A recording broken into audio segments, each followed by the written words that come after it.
Good evening. Good evening. I'm Cynthia Hoven, and this is Studies in Anthroposophy out of the project of Eurythmy as a personal practice, Eurythmy Online. Happy to be with you here, November 7th, 2024. And we're going to take a big journey tonight in honor of where we are in our year, in our country, etc. We'll get to that. But I would like to begin and hopefully end our meeting tonight with a bit of eurythmy. So I'm going to invite you, if you like, to sitting or standing, do this exercise that we've been doing in this webinar series. The exercise of the beginning words of the Gospel of St. John in eurythmy, in German, the way that Rudolf Steiner taught it, which is a beautifully condensed and simple way. So either sitting or standing, take your place. And the words again are, Im Urbeginn war das Wort, which means in the very primal beginning, there was the Word. The Word was with God, and the Word was God. All things were made through it, and without it, nothing was made that was made. In Him, in it, were life, and life was the light of the human being. Will you join me if you like? We begin with this ooh, very beautiful ooh, which you feel quite connected to origin forces. This is for the word Urbeginn. Im Urbeginn war das Wort. Und das Wort war bei Gott. Und ein Gott war das Wort. Dieses war im Urbeginn bei Gott. Durch es ist alles entstanden. Und ohne es ist nichts entstanden, das erstanden ist. In ihm war das Leben, Life, und das Leben war das Licht der Menschen. This is the human being, Mensch.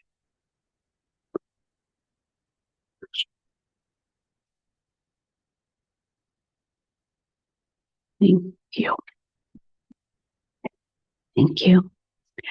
Dear friends, I would also like to begin by speaking a verse that we also did in our Tuesday morning Eurythmy webinar class, which is known as the verse for America. And Rudolf Steiner gave this verse to early American anthroposophists who were studying with him at the Goetheanum in those first decades of the 20th century. And this verse reads like this. It's all about the heart and community. May our feeling penetrate to the center of our hearts and seek in love to unite with human beings seeking the same goal. And I think of you and we as we do this, all of you, seeking the same goal with spirit beings who, full of grace, are beholding our earnest, heartfelt striving and strengthening us from realms of light, illuminating our lives in love.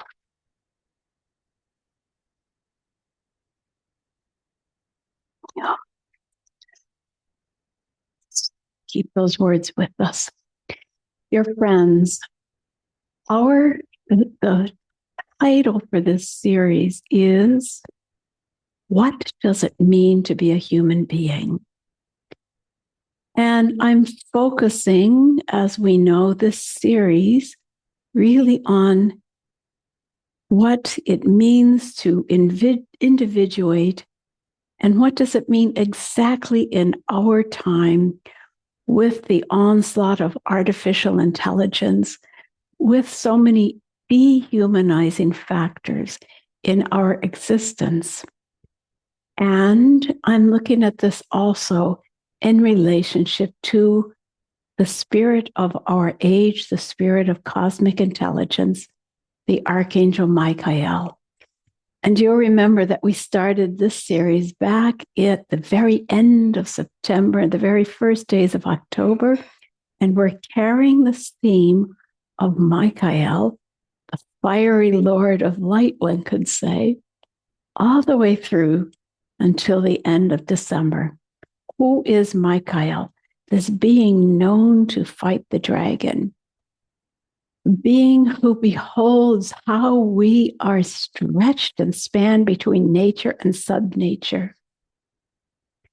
So this will continue to be our theme. And I thought that tonight I would be ready to take on the theme of what's happening with social media to the Gen Zs, to the younger generation, what it means when we allow our thinking to become so passive.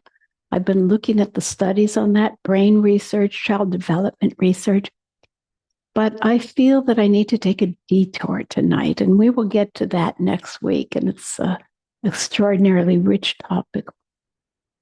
But I want to take a detour, which is nonetheless absolutely relevant to the topic of what does it mean to be a human being. And then at the end of this class, I hope to do some eurythmy with you for just calming and centering.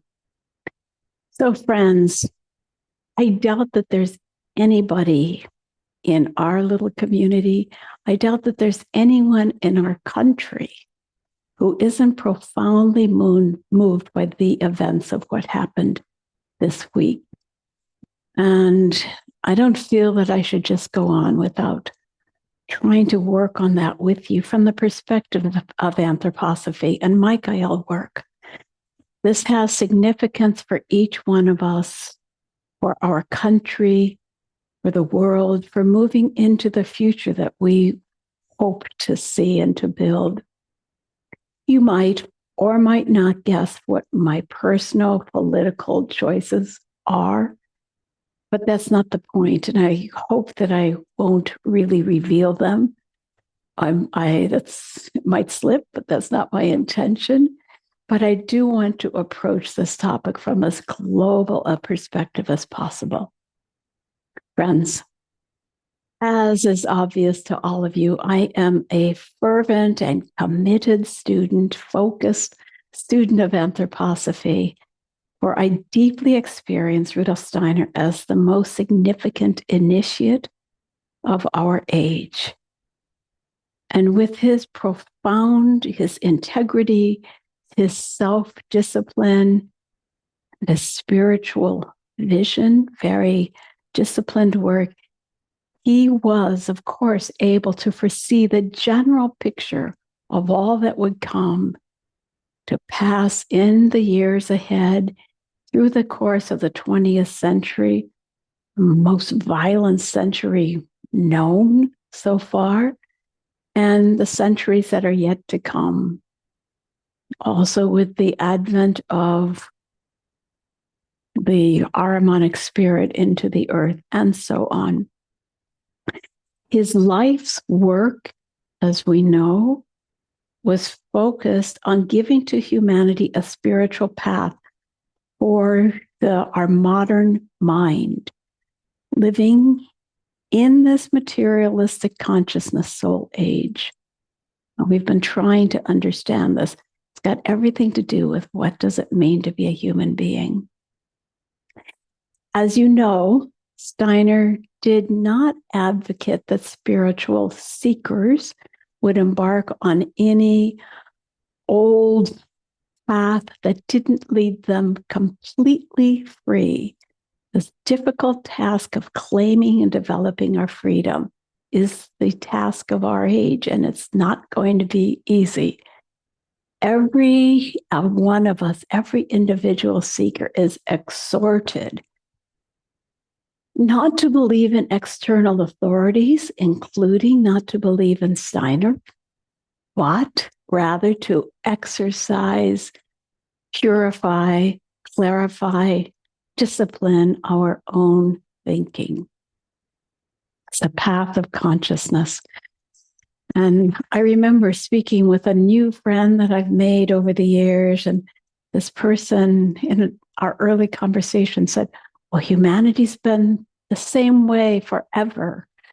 You know, we look back at history and we've always been the same. I said, it's fundamental to my understanding of the human being is that we have an evolution of consciousness, and we are really given the possibility of having moved from mythological consciousness to object consciousness to philosophical consciousness. And what's happening now can only be understood thus far in these terms of human freedom.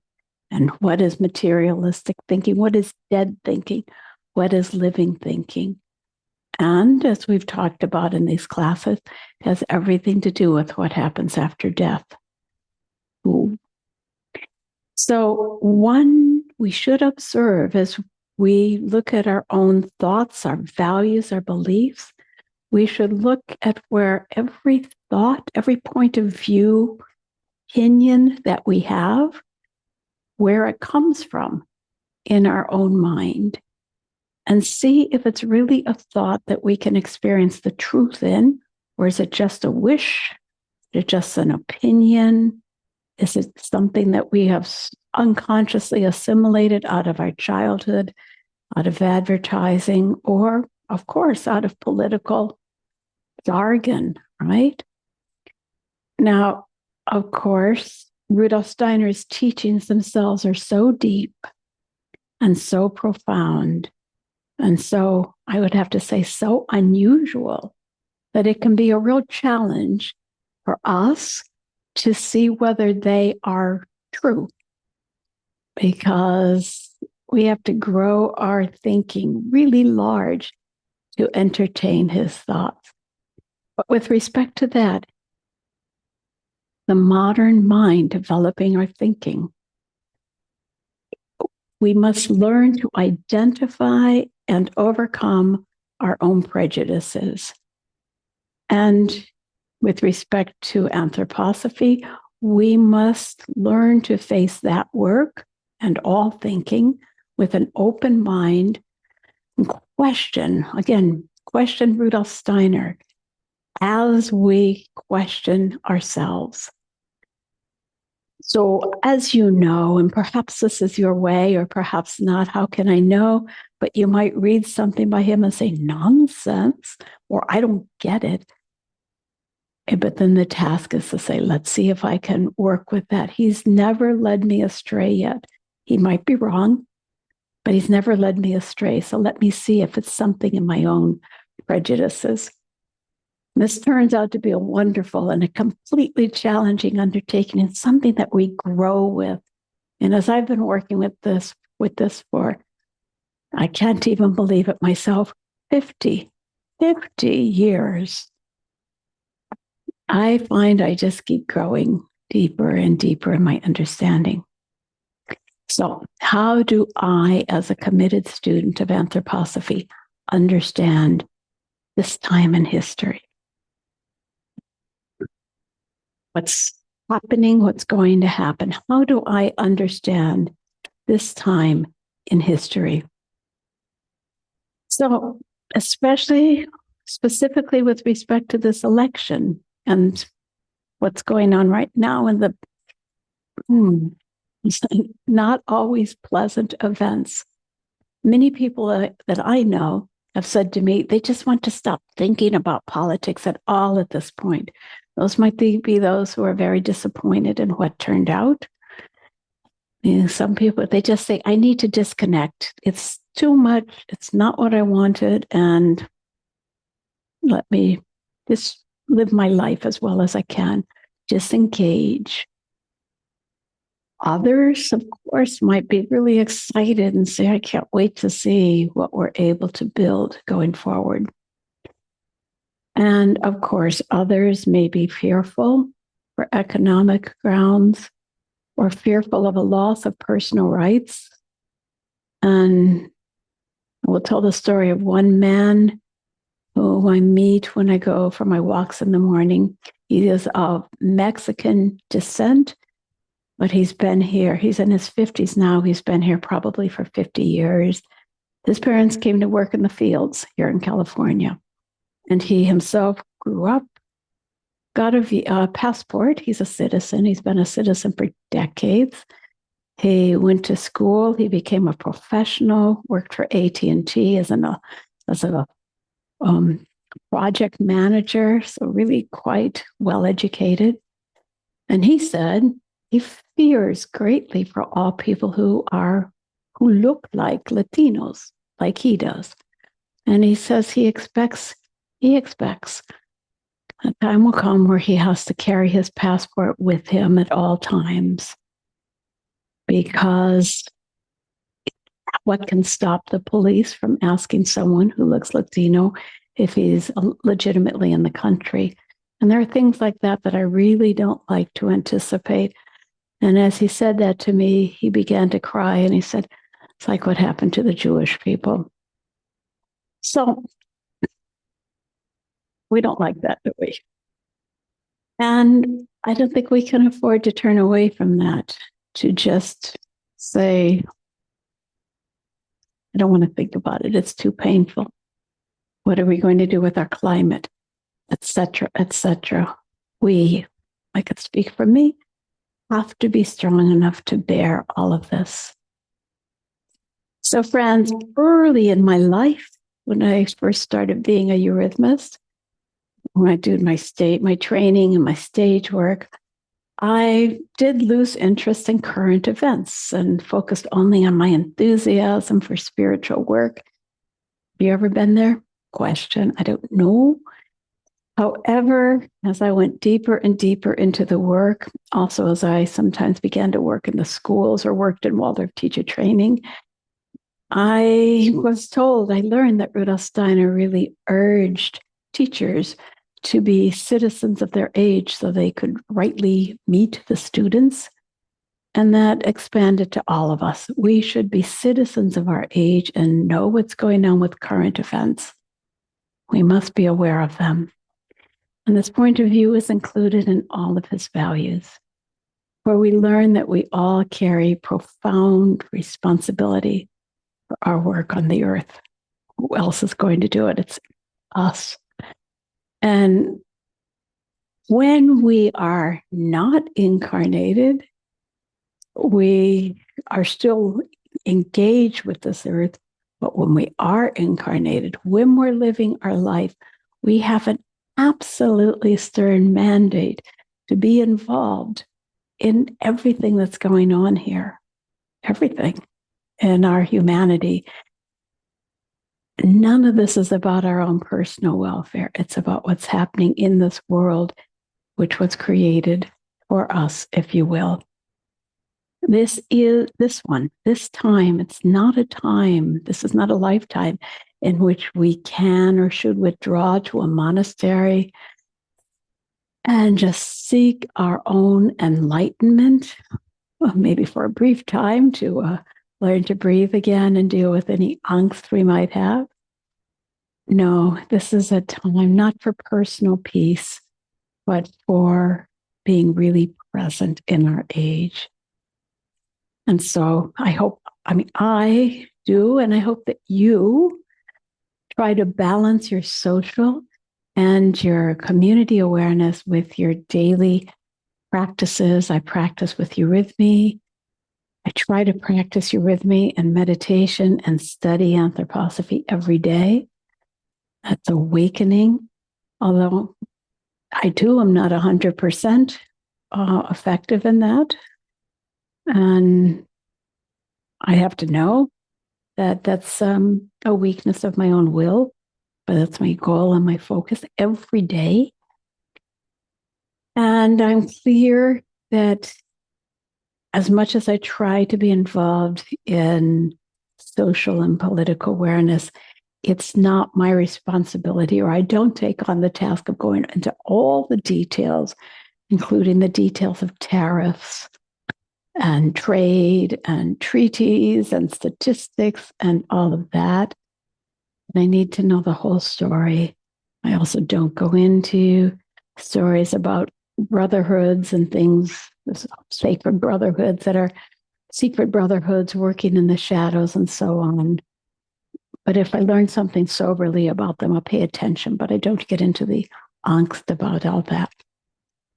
But I want to understand so clearly how all of us humans can work together. And I hope you're with me on this. And I would like to know, how are you with all this? But all this is under the heading of, what does it mean to be a human being? What does it really mean that you are in your body right now,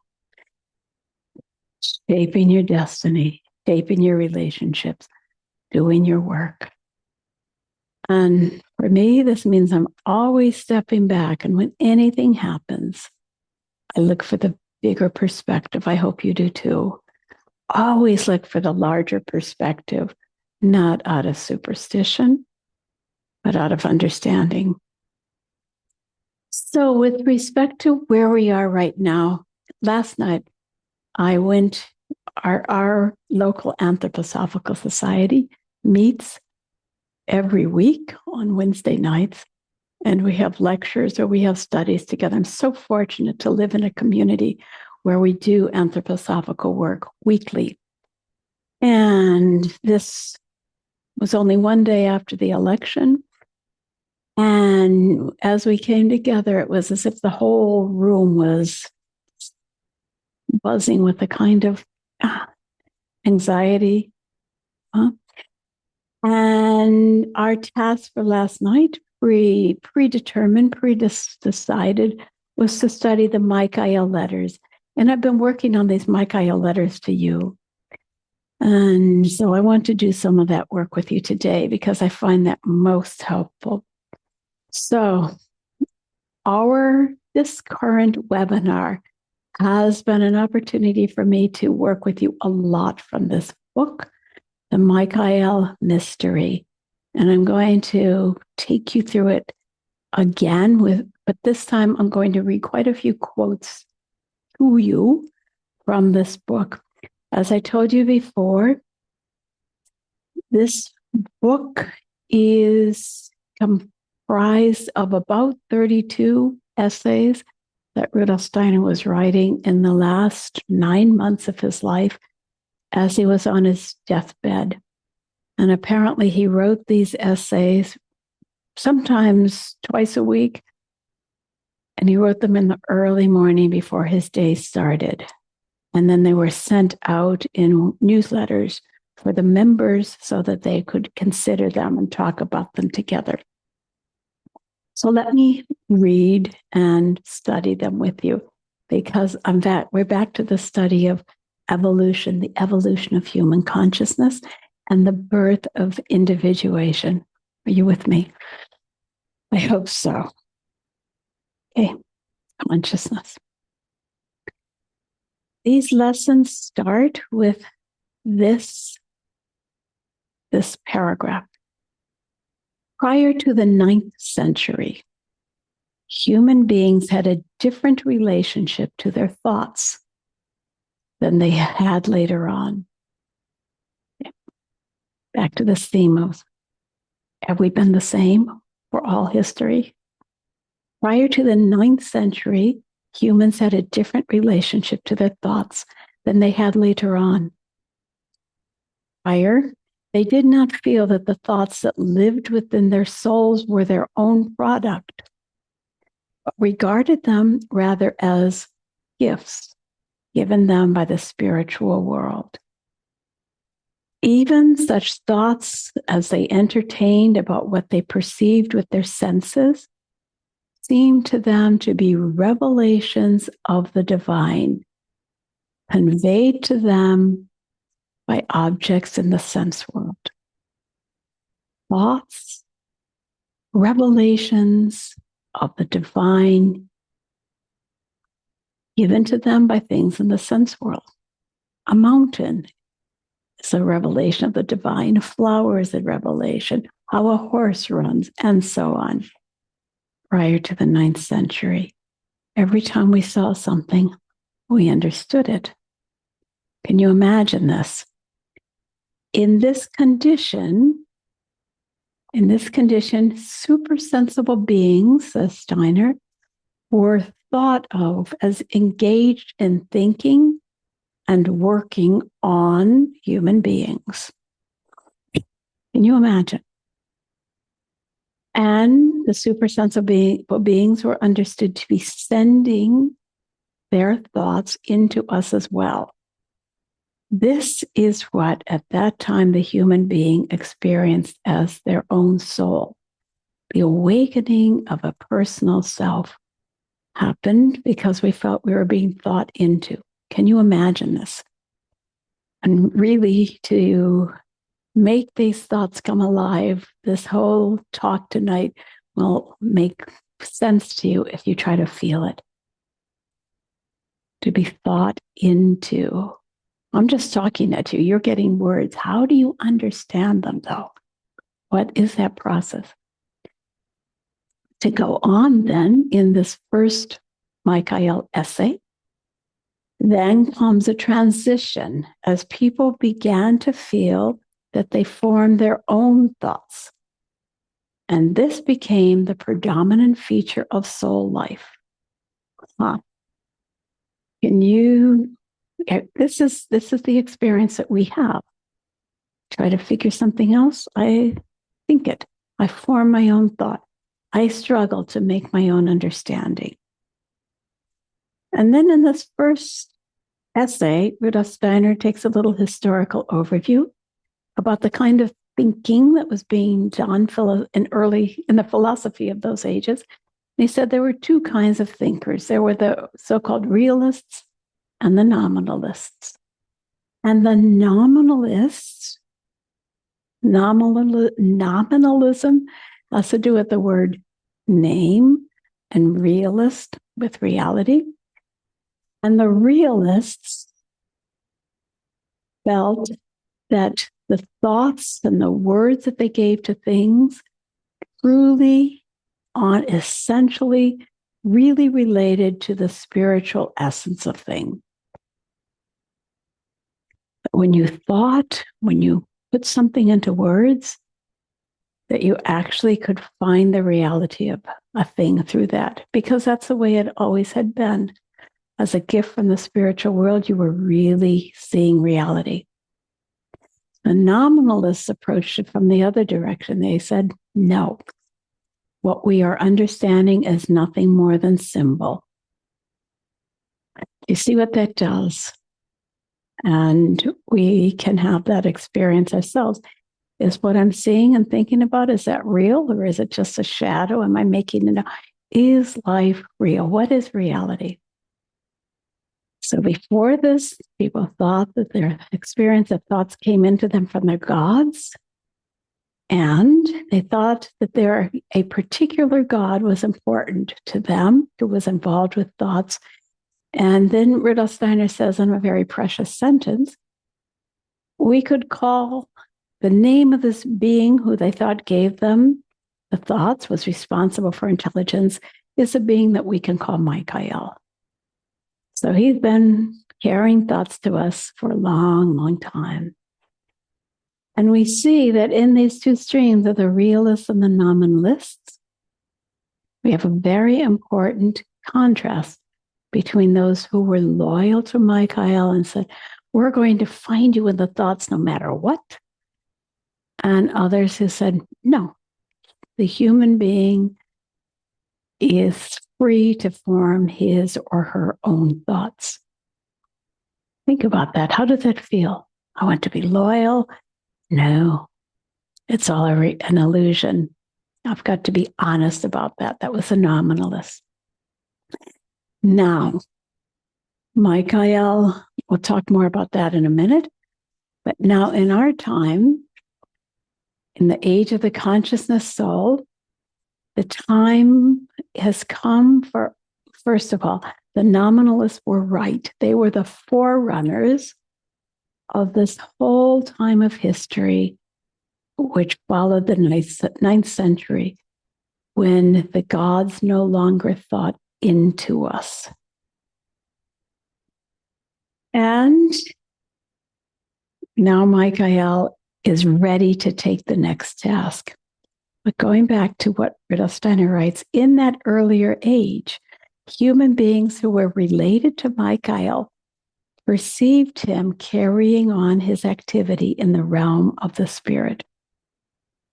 Now they realize that they must allow him to live in their hearts. That's in this age now. Now human beings dedicate their thought-nourished spiritual life to Michael. In their independent, individual life of thought, they now let Michael teach them the paths their soul should be following. So let's go into that a little bit more, because this is what does it mean to be a human being? Are we abandoned on the earth in our existential condition? Or can we actually find the gods?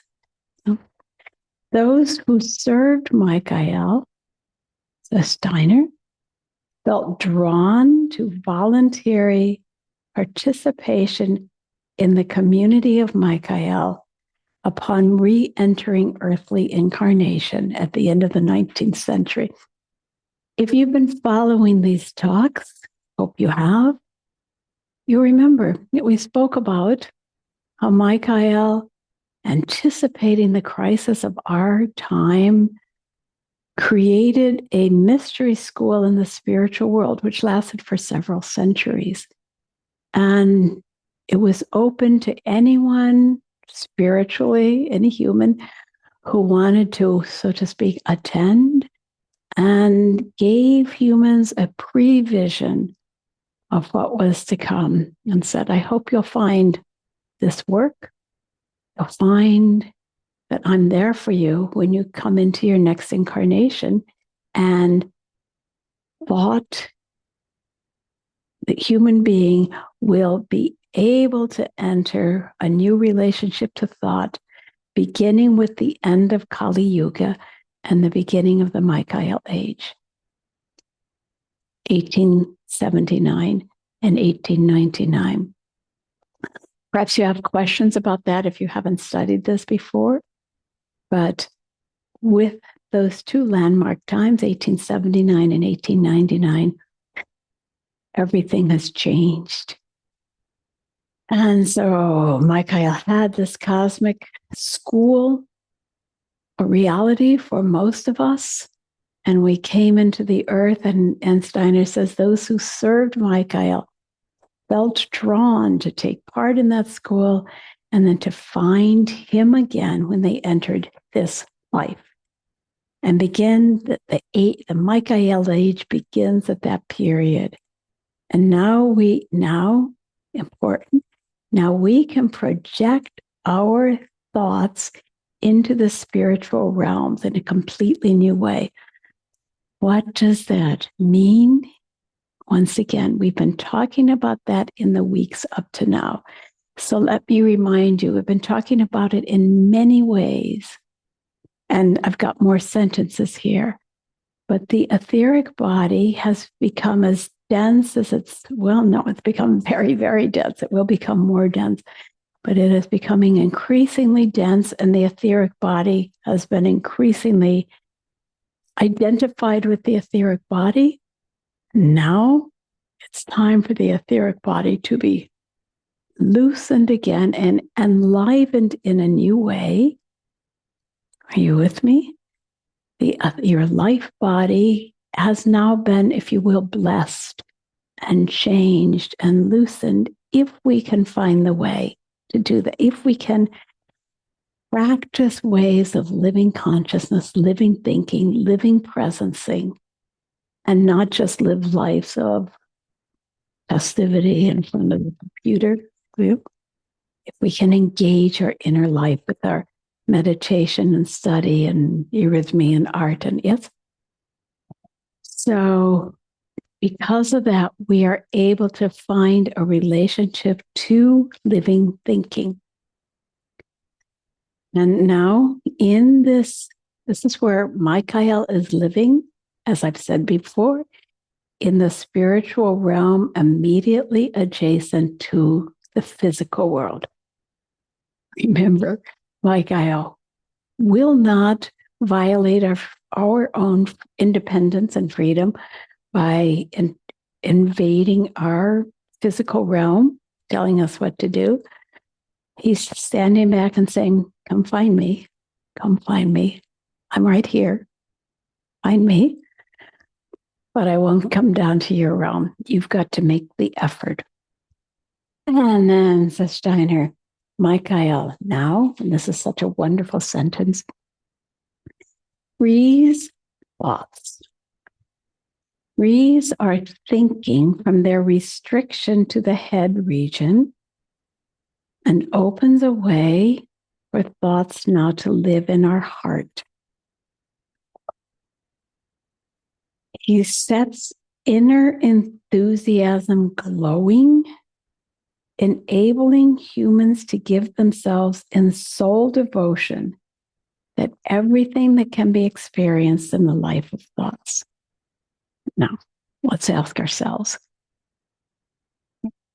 have we experienced thoughts in soul devotion that we can glow with them? I find those thoughts when I read Rudolf Steiner, when I read Prokofiev, when I read great spiritual teachers. I can find thoughts that set me aglow. Can you? Look for that. And then this wonderful, wonderful sentence. Hearts are beginning to have thoughts. So Michael is now freeing the way out of head thinking, which is dead and analytic, to heart thinking, where human beings used to experience thought long ago. Enthusiasm is no longer generated by obscure mysticism, again, Steiner's words, but by inner clarity supported by thoughts. To grasp this is to receive Michael into one's inner being. Thoughts that aim at understanding matters of the spirit in our time must spring from hearts devoted to Michael as the cosmic Lord of thought. Yet, thoughts that aim at understanding matters of the spirit in our time must spring from hearts devoted to Michael as the fiery cosmic Lord of thought.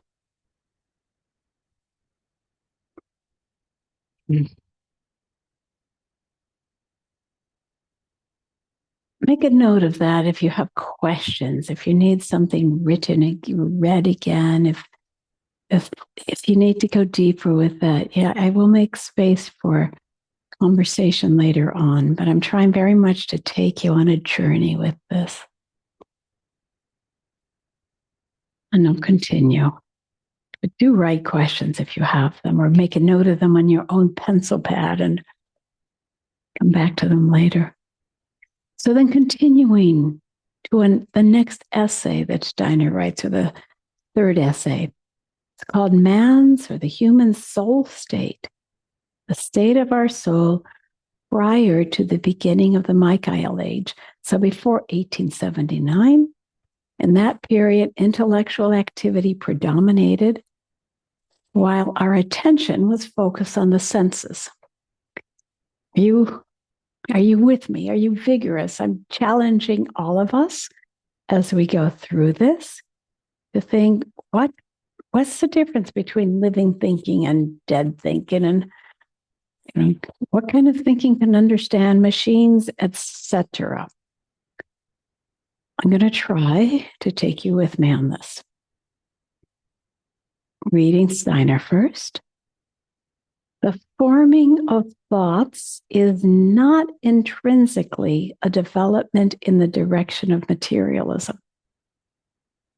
So we do talk about dead thoughts, and our thoughts, our scientific thinking is directed towards a materialistic point of view. How do we understand how sap rises and what's the atomic makeup of something, etc., etc. But to read the sentence again, the forming of thoughts is not intrinsically a development in the direction of materialism. No longer did our souls receive ideas from above as the content of the spiritual world. They now actively drew them forth from their own spirits. Okay, so what's happening? We're not channeling thoughts anymore. And that's appropriate. Channeling thoughts means a little bit leaving the body. And this phase that we have had to go through and still live in is necessary for our freedom. We're not supposed to just get revelations. Humans now had to discover that we have inside of ourselves the capacity to discover intelligence. Read the sentence again. No longer did souls receive ideas from above as the content of the spiritual world. They now actively drew them forth from their own spirits. And this step represents maturing to the point where humans became able to reflect on their own spiritual essence. So we could think about trees and flowers and cows and so on. How do they work? How do I tame the horses, etc.? How can I figure it out? But I could also turn my gaze and say, what's going on in my own consciousness? What am I? Who am I? Previously, before that, we never penetrated to the depth of our own being. Previously, we regarded ourselves simply as a drop separated out of the sea of spiritual being for the period of earthly life, to return at our conclusion to the ocean. Yeah, okay with that? And in that time, as we were learning how to figure things out, our thinking changed completely. It was no longer nebulous as we enjoyed, I don't know, I'll make this up, sitting on the pasture and eating cherries or whatever. No, our thinking became object-oriented, clear, concrete, and it's gotten us to where we are. This is what our thinking was, our content was drawn from the physical world. In the depth of our soul, there developed a purified and independent human spirituality as experience. And in this age, this is what we must become conscious of. Okay? Go on. Now, what changed? 1879, the dawn of the consciousness soul age, warmth and spirituality permeated with the central being can now flow into what was this cold and abstract thought world. What do we need to do to understand that thought? Can you warm your thoughts? Maybe I just did that for you just a little bit, not not in a huge way. Can you do that? You look at a thought and you think, oh, what is it? What is that? And you coach yourself to say, let me try to think it again. How can I understand that warmth? Can I find, like that? Warmth and spirituality permeated with essential being from inside, from your spiritual self, can now flow into the cold and abstract thought world. This characterizes the dawn of the Michael age. Only in separation from the thought being of the cosmos could a consciousness of freedom develop in the depths of human soul. Only in separation from the consciousness of the thought world, of the thought being of the cosmos, could a consciousness of freedom develop in the human being, in the depths of human souls.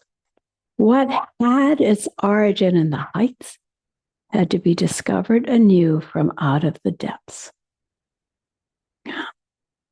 Michael, who once spoke to us from above, can now be heard speaking from within, where he has taken up our new abode in human hearts.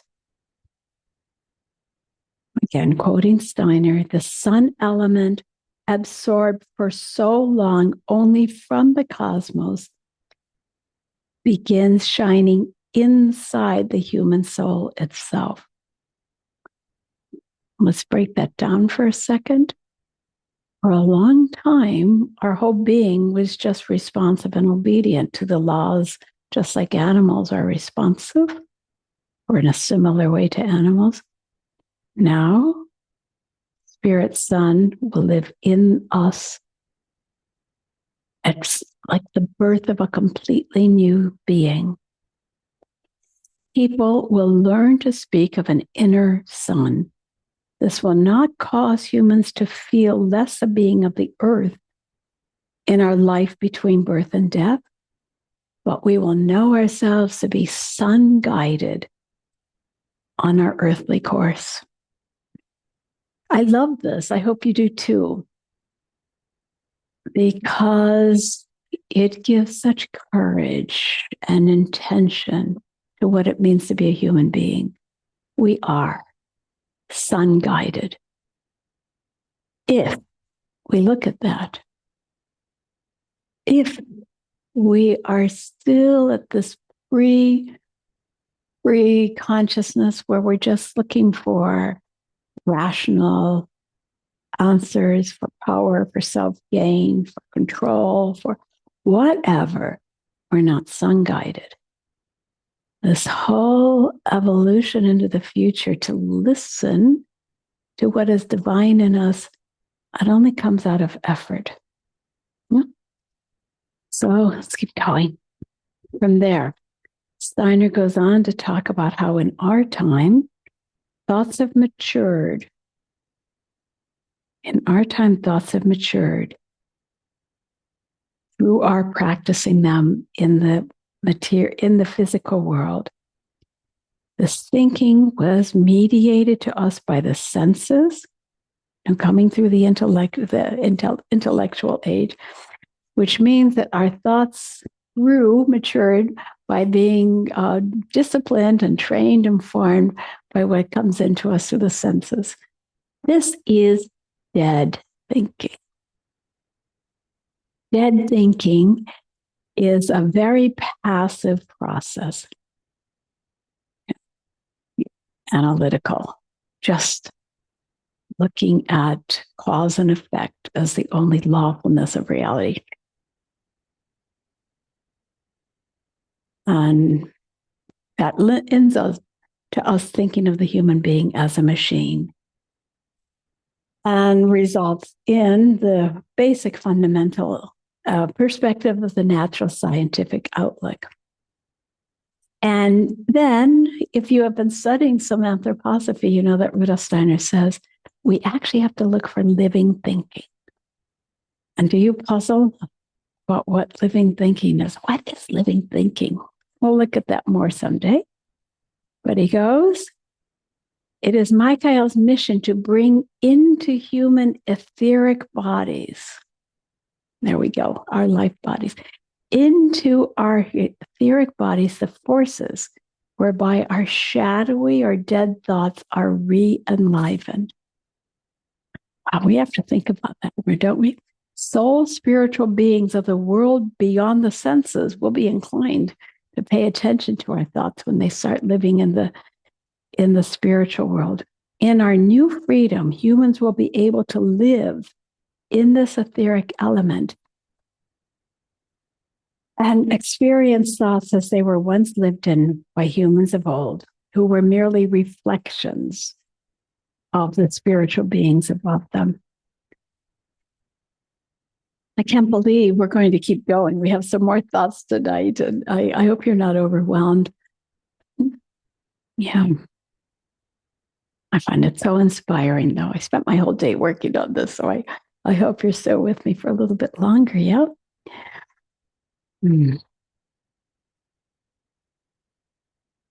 It is Michael's mission to bring into human etheric bodies these thoughts.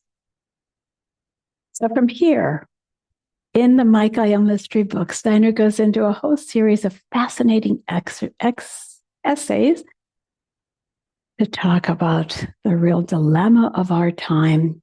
And the next essay is called Michael's Task in the Ahrimanic Sphere. So he brings Ahriman, the Lord of Death, the rightful law of death. He brings him into the theme, Michael's Task in the Ahrimanic Sphere.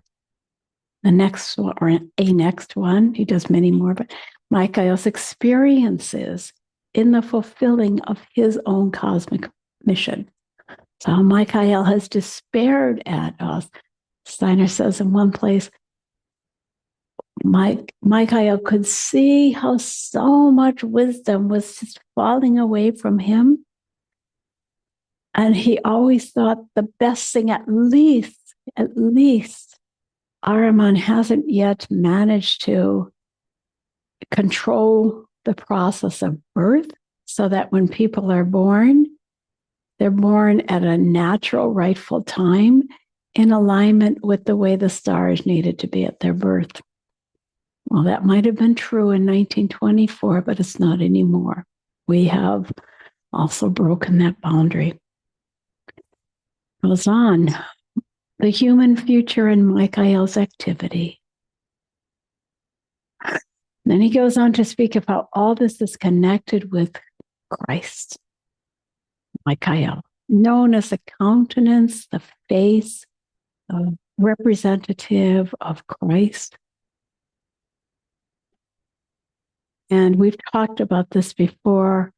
I do hope you're with me on this, that I know that some people have an extraordinary relationship to Christ, and some people say, I was too wounded by stories of whatever happened in my church experience and the violence and the history of the church. That's not Christianity. We try to understand Christ as the being of love, truly a God, truly a member of the Trinity who united with the body of a human, and therefore, for the first time, truly united the macrocosmic prototype of the human being with the microcosmic image.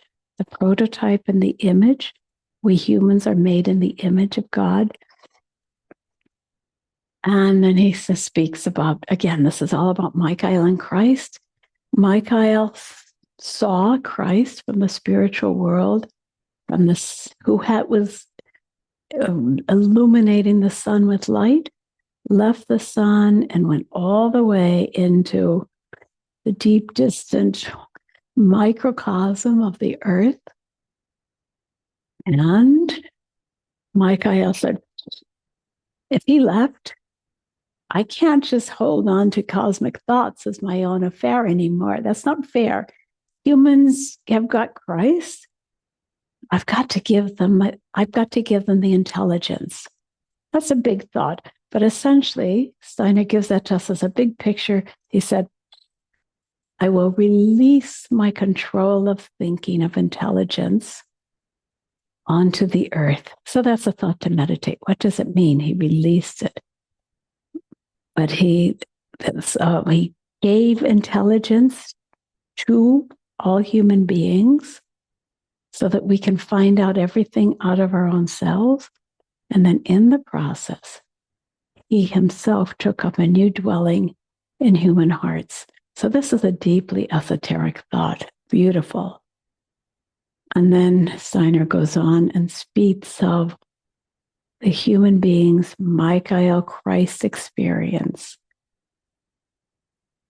Ready? And he says, we experience the world around us as a natural world. But this is exercises taken from the first class meditations. Some of you will surely be members of the Anthroposophical Society first class, probably not all of you. And he says, we have to recognize that the essential being of the human is not found out there in nature. We can find it. The stones, the rocks, the trees, the plants, animals, none of that is the essential being of the human being. Our mere intellect can understand all that, but our core comes from purely spiritual realms. And we're learning to find that as this Christ element in us. Another quote. Our relationship to Christ need not remain a vague, mystical one of unillumined feeling. It can become a fully concrete, deep, clear human experience. Let me do this again. Hope you're not getting tired. The relationship to Christ need not remain a vague, mystical one, unillumined feeling. The relationship to Christ can become fully concrete, deep, clear human experience. Humans can feel him to be the being who mediates to the human soul the perception of our own supersensible nature. In this new relationship to Christ, humans will live in living soul intercourse with that which previously could only be experienced in traditional revelations of faith. Faith is no longer adequate. Faith that's given to us by the ancient philosophers and religious teachers, that's not adequate. Now, we've given everything that we need to be able to find that in full consciousness. So now we begin to come to the end. We have these essays go on and on, I think 32. So they culminate in the last one, which I've been pointing to in this series with you, called From Nature to Subnature. And there Steiner writes, the human being still lives with his mental picturing in the world of nature, even though he is just bringing a mechanistic way of thinking to understanding. Yet, we bring from our spiritual nature the power to do this thinking. The senses perceive the effects of cosmic influences on the earth, and the thinking organization thinks using the cosmic element inside of us. We think in perception through the agency of the physical body, and in thinking through the etheric body. What was that? Humans think in perception through the physical body. But when we enliven our thinking, we're working with the etheric body. What goes on in the astral body and the ego run their course in more hidden soul realms, as for instance in destiny. He doesn't touch that one quite in this last essay. Human beings needed a relationship to the purely earthly for their consciousness soul development. That brought about the tendency everywhere in recent times the tendency to implement through their doing. Now, I won't read that sentence. That one's a little too convoluted for what I'm able to give you in this. Human beings encountered the Ahrimanic element in their immersion in the purely earthly and had to find the right relationship to this. But thus far, the possibility of finding the right relationship to Ahrimanic civilization of the technological age has escaped us. Do that one again. Thus far, the possibility for humans looking for and finding the right relationship to the Ahrimanic civilization of the technological age has escaped us. The human being has got to find the strength, the inner cognitive power to avoid being overwhelmed by Ahriman in the technological civilization of the present. Sub-nature must be grasped for what it is. And this can only happen, this is a sentence I've given to you before, this can only happen if humans rise at least as high above nature in a cosmic direction in pursuit of spiritual insight as he has descended with technology to a subnatural level. Our age requires a form of knowledge that rises above nature because it has to deal with the life content of dangerous potential that has sunk below the level of the natural. To say this is certainly not necessary to advocate a return to earlier cultural phases, but rather to indicate that humans should now find the way to bring a new state of culture to right relationship to himself and to the cosmos. Few individuals are aware today of the significant spiritual tasks that are in the making for the human race.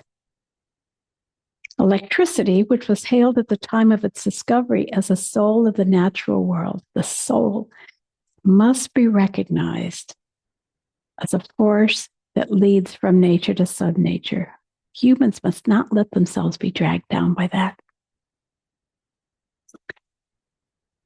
Words to inscribe on our spirit.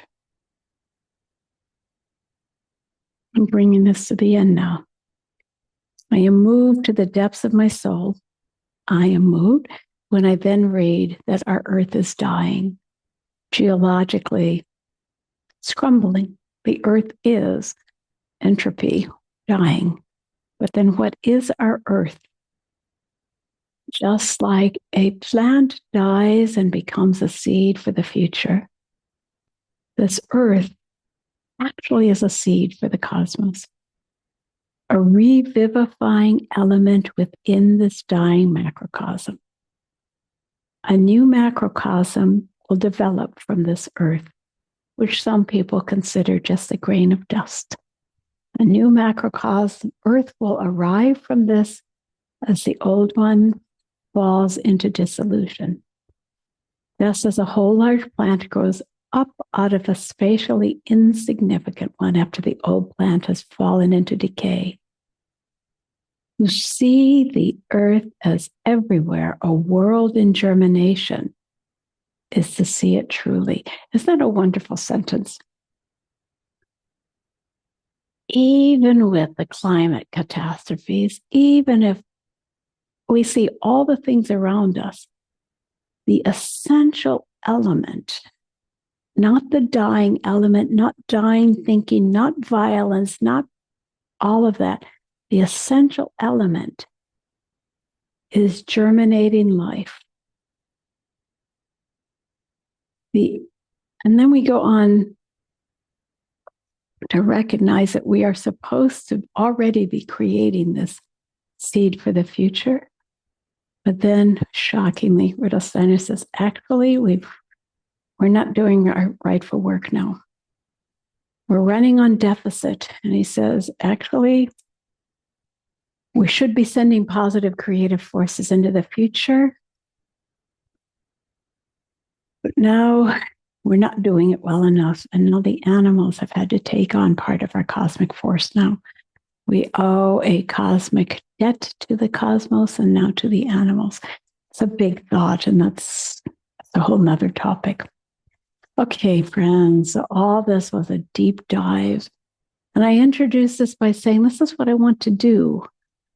Now, after the events of November 5th, 2024, to focus as deeply as I can on what does it mean to be a human being? What choices, what values, what directions do we want to take? Deep dive into the background of what's truly essential in this time of great confusion, actually. And there's so much more that we're not looking at yet: birth and death, karma, and our journey from one incarnation to the next. And this has all so much to do with our current state of affairs. The phenomenon of external artificial technology is tied up. Remember, I went to work so much with this question. Our artificial technology and what we're living through has so much to do with electricity, with social media, so the content of it, passive thinking, fake news, lies, the siloing of information where we each think we understand reality and we know nothing. So it is urgently necessary for each of us to develop resurrection forces in our thinking, our feeling, and our willing. The human being, we were created out of the concerted activity of great choirs of spiritual beings, from the highest beings down to the angels. We have been given all that we need, but now we have reached the age when we have to take the step and grow up. We've been kicked out of home and we've got to grow up out of our freedom. And as we go through this painful phase, we see hate and fear and greed and lust for power that surround us on all sides, not only from the perspective of industry and politicians and so on. We meet them in our communities, these shadows, and we meet them in our own selves. We are confronted literally by evil. And what can be stronger than evil? This is a Christ question. So I want to bring now, as we move towards our closing, this wonderful poem by Christopher Fry that some of you know. Christopher Fry was a British poet who wrote a play called The Sleep of Prisoners, with a metaphor for our own imprisonment. And towards the end of the play, he has this conversation amongst the prisoners in their jail cell. And they say, the human heart can go to the lengths of God. Dark and cold we may be, but this is no winter now. The frozen misery of centuries breaks and cracks, begins to move.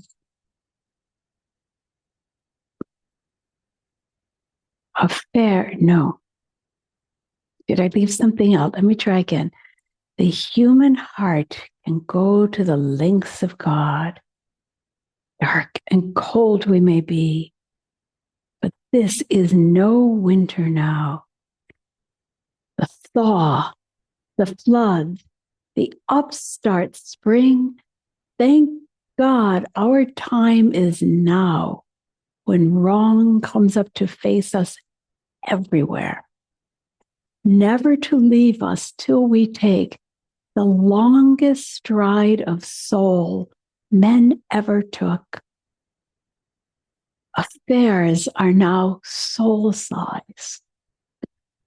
The enterprise is exploration into God. Where are you making for?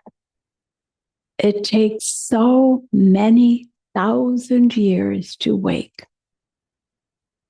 But will you wake for pity's sake?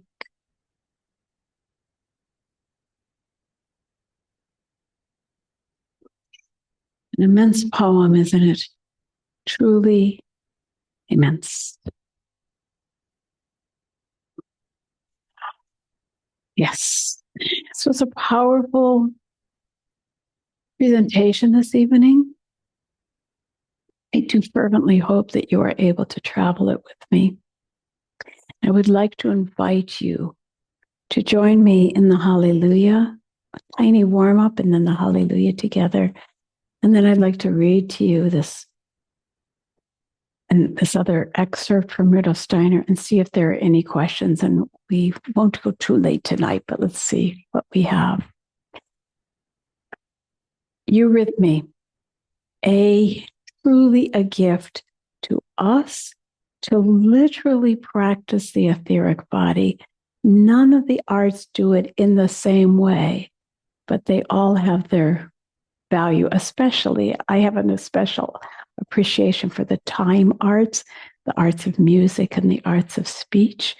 And we're just putting things into the flow of time differently from painting, live music, by the way, different than painting and sculpture and architecture, which are the so-called plastic arts, formative arts, which leave something imprinted in time. But very much eurythmy just works with the life forces as they pass through our body and into our aura. And by practicing eurythmy, we literally practice living thinking. So I can't emphasize enough for those of you who can find a way to it, do it every day. So, tiny warm up before we do the Hallelujah. Standing straight, center yourself. Internalize yourself. I am a human being here, present in this moment, in my body. This extraordinary, divine, physical body with life flowing through me so I can move sensations and consciousness in my head, but also in the sun of my heart. Now let's do the weight and light exercise that we've been doing in the mornings, friends. First of all, connect yourself to your lower body, to your gravity by feeling weight bears downwards. Yes, I am here. I love the earth. Just feel glued to the earth. Without losing that, without leaving it behind, lift your arms, don't look up, but feel light all around this upper triangle. Feel light streams upwards. And feeling introspectively, feel yourself. Feel how your body mediates you to the sense of levity and gravity, darkness and light. And then focus on the area between these two poles. Feel the heart and the lungs all the way to the solar plexus and feel in the middle. I hold the balance. This is the Christed area of the center. And as you release your hands, can you still feel the light above your head? Can you still feel the power in your legs? Can you feel this enlivened sensation in your heart? Can you feel the meaning of this body? Yes, I would love to do more mindful walking in the eurythmy sense, conscious walking. Not tonight, though, mindful of the time. Let's do the Hallelujah. Hold your arms. And we will do this as a blessing for ourselves and a prayer for the well-being of our country, our globe, of our earth, imploring the help of the spiritual world. So we stand here in reverence for the spiritual world. And let's begin with the sound H. You don't speak, just follow my narration. Speak through your body. Ah, I open myself to the spirit. Your arms land in this open awe. Let the light of the spirit flow down to the earth. And then we'll take the ascending, the growing L's, 7 L's. I cleanse my feet, the feet of the earth. I cleanse the feet of humanity and my own feet. Cleanse the realm of the metabolisms. I cleanse my heart with a prayer for all human hearts. I cleanse my speech. May we speak truth.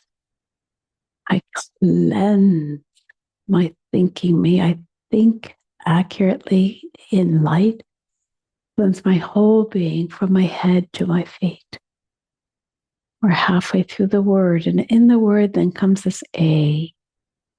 I stand now at the threshold to the spiritual world. Going through the threshold. With the help of the angels, I cleanse my imagination.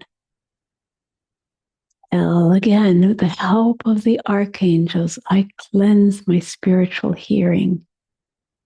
With the help of the archi, I cleanse my deep spiritual knowing. And now I gather all my forces. I'm feeling my feet glued to the ground, and then, ooh, I raise myself. I stand like a rooted tree. I gather all my forces and lead them to the spirit. E, from the spirit, I receive my ego. Ah, I offer my spirit to God.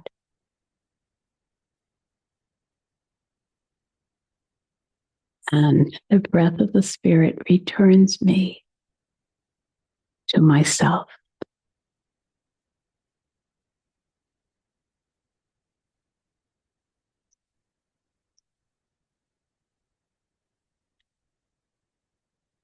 You drop your arms, feel yourself, don't throw it away. As I take my steps to the computer, I try to feel I have changed myself through that deed. And I'm building the muscle of etheric vitality. Thank you, friends. Thank you. Thank you. I hope I have served you well by this deep, long, and intense and gorgeous presentation. And thank you for your support. Again, without your support, I couldn't spend all this time on hours and hours and hours to bring this to you. And I'm so glad to do it. But all of your support makes it possible. And of course, thank you to our dear Michelle for her support. And now let's see. I only see one comment in the chats. Are there any other? Yeah, here's a question. Please remind me of who wrote the poem I spoke. It's called "The Sleep of from the Sleep of Prisoners," and the playwright is a man named Christopher Frye, Frye. Are there no other questions?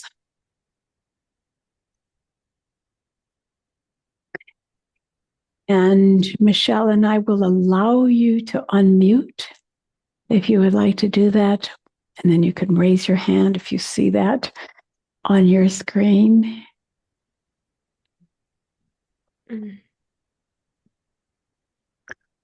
A silent, yes. Judith Halpern, yes. How are you?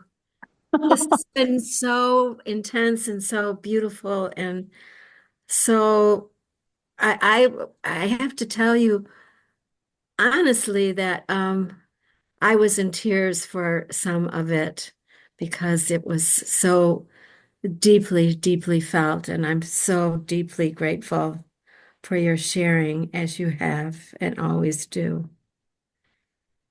So I thank you. Thank you, Judith. I also wanted to ask, which is there a particular edition of these lectures that you're referring to? Because I have the Marjorie Spock. Mhm. Is I think that's what I have. I'm pretty sure. okay. That's mine. I just got I just want to Yeah. breathe this wisdom in for the rest of my life. I mean, I just feel I it can only recommend this. I call this my desert island book. If I yeah. could only take one book with me, this is the one I would take. It's not easy. It's not. Sometimes, when I look at it, sometimes I'm just reading paragraphs and I read it over and over because it is layered with such wisdom, truth, and warmth that you just have to really breathe it in and Yes, find renewal in that experience. And in not with expectation, but just with appreciation, because absolutely. Absolutely. otherwise you think, oh, this is too much. But no, it's meant to be layered in that way so that it reveals itself more deeply with each breath. And with that, we truly are developing living thinking. That's truly what's happening. Yes. Yeah. Thank you. Yeah. Thank you, dear people. Thank you for going on this journey with me, with one another. And I Thank you for carrying us along. think we can imagine ourselves as a Thursday night community. And yeah, there are some 95 people, maybe more, signed up for this course. So many of them are going to be watching this later.